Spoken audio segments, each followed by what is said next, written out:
पितृदोष और उसकी वजहें, एक विस्तृत कहानी। पितृदोष का उल्लेख हिंदू धर्म के विभिन्न ग्रंथों में मिलता है।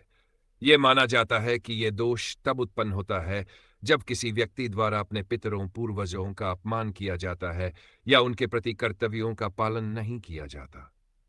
यह दोष केवल व्यक्ति के जीवन को प्रभावित करता है, बल्कि आने वाली पीढ़ियों पर भी इसका प्रभाव पड़ता है।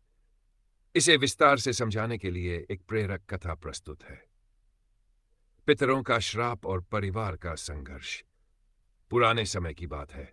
काशी नामक एक सुंदर नगर में अचल नाम का एक ज्ञानी और धनी व्यक्ति रहता था। उसके पास धन, संपत्ति और वैभव की कोई कमी नहीं थी, लेकिन उसमें एक बड़ी कमी थी। वह अपने पितरों के प्रति कर्तव्यनिष्ठ नहीं था। उसका मानना था कि पितरों के लिए श्राद्ध, तर्पण और पूजा केवल समय की बर्बादी है। अचल के पिता जब जीवित थे तब वे नियमित रूप से अपने पितरों की पूजा करते थे, लेकिन अचल ने इस परंपरा को बेकार मानकर बंद कर दिया।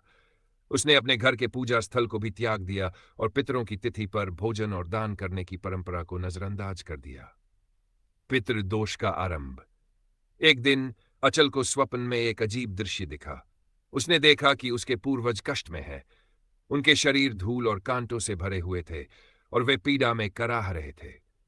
वे कह रहे थे, अचल, हमने तुम्हारे लिए सब कुछ किया, तुम्हें इस योग्य बनाया कि तुम इस संसार में सुखी रह सको, लेकिन तुमने हमारी आत्मा की शांति के लिए कोई प्रयास नहीं किया। तुम्हारे कर्मों के कारण हमारा उद्धार नहीं हो पा रहा। अचल ने इस सपने को केवल मन का भ्रम समझा और इसे नजरअंदाज कर दिया, लेकिन उसके जीवन में धीरे धीरे समस्याएं आने लगीं। उसका व्यापार गिरने लगा, परिवार में कलह बढ़ गई और उसके बच्चों का स्वास्थ्य भी बिगड़ने लगा। एक दिन अचल के घर एक साधु आए। साधु ने अचल के चेहरे पर चिंता और अशांति देखी।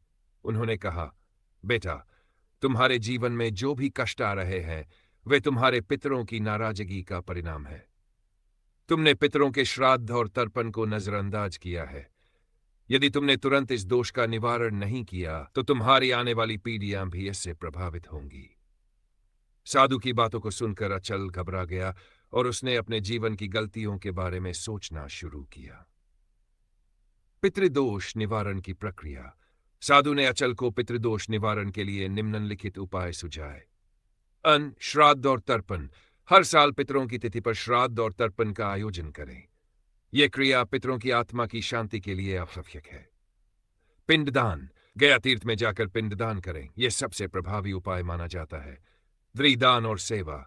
जरूरतमंदों को भोजन, वस्त्र और धन का दान करें, यह कर्म पितरों को संतुष्ट करता है। साव्रत और पूजा। अमावस्या और पितृपक्ष में व्रत रखें और पितृस्तोत्र का पाठ करें। अचल की सीख और परिवार का उद्धार। साधु के मार्गदर्शन से अचल ने तुरंत पितृदोष निवारण के लिए सभी उपाय शुरू किए। उसने अपने पितरों के लिए श्राद्ध और तर्पण किया, गया में जाकर पिंडदान किया और गरीबों को दान दिया। धीरे धीरे उसके जीवन की सभी समस्याएं समाप्त होने लगीं। अचल ने यह अनुभव किया कि पितरों के प्रति कृतज्ञता और कर्तव्य निभाना न केवल उनकी आत्मा की शांति के लिए आवश्यक है, बल्कि यह हमारी अपनी और आने वाली पीढ़ियों की भलाई के लिए भी अनिवार्य है। पितृदोष से बचने के लिए महत्वपूर्ण बातें। पितृदोष से बचने के लिए हमें निम्नलिखित गलतियों से बचना चाहिए। पितरों का अनादर। पितरों का अनादर करने से उनके आशीर्वाद का लाभ नहीं मिलता। दुश्राद्धन करना। पितृपक्ष में श्राद्ध और तर्पण न करना सबसे बड़ी गलती है। दान और सेवा में लापरवाही। जरूरतमंदों को दान और सेवा करने से पितरों को शांति मिलती है, इसे नजरअंदाज न करें। गया तीर्थ न जाना। जिनके पितरों को मोक्ष नहीं मिला है उनके लिए गया तीर्थ में पिंडदान करना आवश्यक है। निष्कर्ष।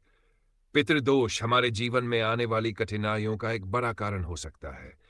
यदि हम अपने पितरों के प्रति श्रद्धा और कर्तव्य निभाएं तो ये दोष समाप्त हो सकता है। अचल की कहानी हमें यह सिखाती है कि पितरों के प्रति उपेक्षा केवल हमारे जीवन को प्रभावित करती है, बल्कि आने वाली पीढ़ियों के लिए भी समस्याएं उत्पन्न करती है। अतः हमें अपने पितरों का सम्मान करना चाहिए और उनके लिए उचित कर्म करने चाहिए। यह कथा हमें अपने जीवन के प्रति एक नई दृष्टि देती है और पितृदोष निवारण के महत्व को समझाती है।